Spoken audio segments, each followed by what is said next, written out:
Halo teman-teman, selamat datang di ClickFit BMB Materi Conceptual Knowledge. Bareng aku Sheryl yang hari ini bakalan jelasin materi ini ke kalian.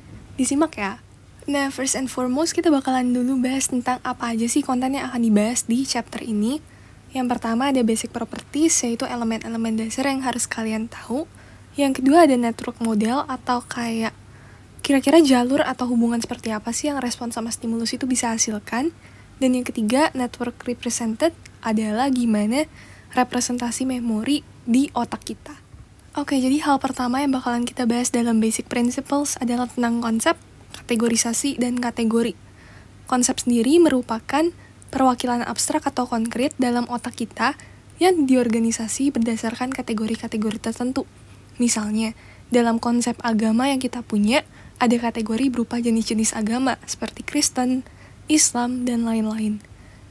Terus ada juga kategorisasi yang merupakan proses penciptaan kategori baru dalam konsep kita. Dan ada hal menarik yang mau aku highlight di sini, kategori pada setiap orang tuh berbeda tergantung pengalamannya. Misalnya gimana? Misalnya, seseorang yang lahir setelah Gus Dur menetapkan Konghucu sebagai agama sah ke-6 di Indonesia, mungkin akan punya 6 jenis agama dalam konsep agamanya. Sedangkan orang-orang yang lahir sebelum Gus Dur menetapkan Konghucu sebagai agama sah ke-6 mungkin hanya punya 5 kategori dalam konsep agamanya. Terus kita bakalan bahas tentang family resemblance, prototype approach, dan typical. Nah, family resemblance sendiri merupakan kesamaan dari setiap objek di suatu kategori. Letaknya ada di tengah-tengah antara spektrum di gradient typical dan atypical. Yang kedua ada prototype approach yang merupakan anggota kategori yang bisa merepresentasikan atau menjadi acuan untuk memasukkan objek baru ke suatu kategori. Misalnya, kalau kita punya gambaran di otak kita tuh yang masuk ke kategori kucing tuh yang punya telinga kayak bentuknya agak segitiga gitu, terus punya buntut, terus punya 4 kaki dan berbulu.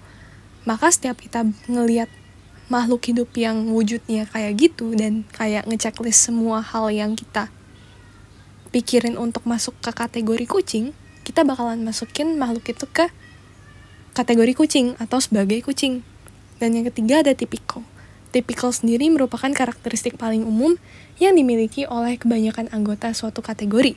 Misalnya, kategorinya kategori burung. Nah, apa sih yang biasa burung punya? Burung itu biasa bisa terbang kan? Nah, berarti karakteristik paling umum yang dimiliki oleh kategori burung atau typicality yang dimiliki oleh kategori burung adalah bisa terbang. Selanjutnya kita bakalan bahas tentang naming dan priming. Naming sendiri merupakan fenomena di mana kita menggunakan nama kategori untuk merepresentasikan suatu objek yang seharusnya bisa dideskripsikan dengan lebih spesifik. Misalnya, kalau kita lihat ikan gurame, kita bakal jarang banget kan menggunakan istilah gurame untuk mention ikan gurame itu. Tapi kita lebih sering menggunakan kata ikan untuk mendeskripsikan ikan gurame yang kita lihat. Nah, yang kedua ada yang namanya priming, di mana kita memasukkan suatu objek ke dalam kategori berdasarkan pengalaman. Walaupun kalau dilihat dari karakteristik objek tersebut, ia seharusnya tidak masuk ke dalam kategori yang bersangkutan. Misalnya, walaupun penguin tuh nggak bisa terbang, dan harusnya kalau mengacu ke konsep typicality bukan masuk ke kategori burung, tapi karena pernah ada yang bilang penguin itu burung, akhirnya kita masukin penguin ke kategori burung.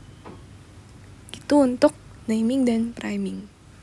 Next, kita bakalan bahas tentang exemplar. Nah, exemplar sendiri merupakan salah satu anggota yang merepresentasikan kategori dan pernah kita lihat sebelumnya. Jadinya ini tuh mirip sama prototype approach, tapi kalau exemplar berdasarkan pengalaman, prototype approach itu berdasarkan teori. Misalnya gimana sih?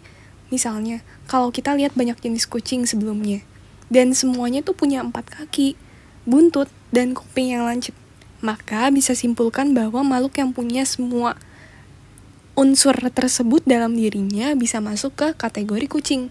Karena biasa kita lihat kucing tuh ya punya hal-hal tersebut gitu.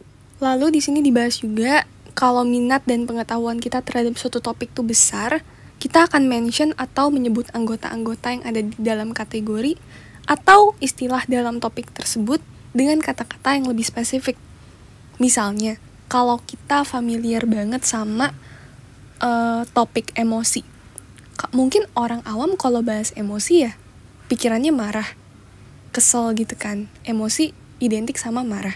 Sedangkan kalau kalian ngomongin emosi sama anak psikologi atau dosen psikologi, mungkin pembahasannya akan lebih dalam dari sekedar emosi itu marah. Mungkin anak psikologi bakalan bilang kalau misalnya tuh emosi itu luas loh. Dia nggak cuma mencangkup marah doang. Emosi itu melibatkan otak, emosi melibatkan lingkungan, emosi juga nggak cuma berkaitan dengan rasa marah yang kita rasain dan lain-lain. Intinya semakin kita tahu banyak dalam suatu topik atau kita semakin tertarik dalam suatu lingkup, otomatis pembahasan yang kita bahas akan semakin spesifik. Nah, tingkatan penggunaan kata untuk mendeskripsikan suatu kategori atau konsep itu dibagi jadi 3. Yang pertama ada superordinate atau awam. Yang kedua ada basic atau orang yang punya pengalaman atau pengetahuan surface level aja. Dan yang ketiga ada subordinate atau expert. Nah, kalau kalian pakai contoh tadi tentang emosi, kalau misalnya kalian tanya ke orang awam, mungkin kalian bakalan dapet respon ya kayak tadi, emosi itu marah. Nah, berarti mereka cenderung pakai di tingkatan basic. Sedangkan kalau kalian ngomong sama anak psikologi atau dosen psikologi, itu kalian mungkin bakalan ada di tingkatan subordinate untuk pembahasannya. Nah, kadar basicnya suatu informasi juga bisa berubah, tergantung seberapa dalamnya suatu ilmu kita kuasai. Oke, selanjutnya kita bakalan bahas tentang network model. Nah, dalam network model sendiri ada 2 hal yang mau aku highlight, yaitu semantic network dan connectionist. Tapi pertama kita bahas dulu tentang semantic network. Nah, semantic network sendiri merupakan bagian pengetahuan yang semakin kompleks. Nih, lihat.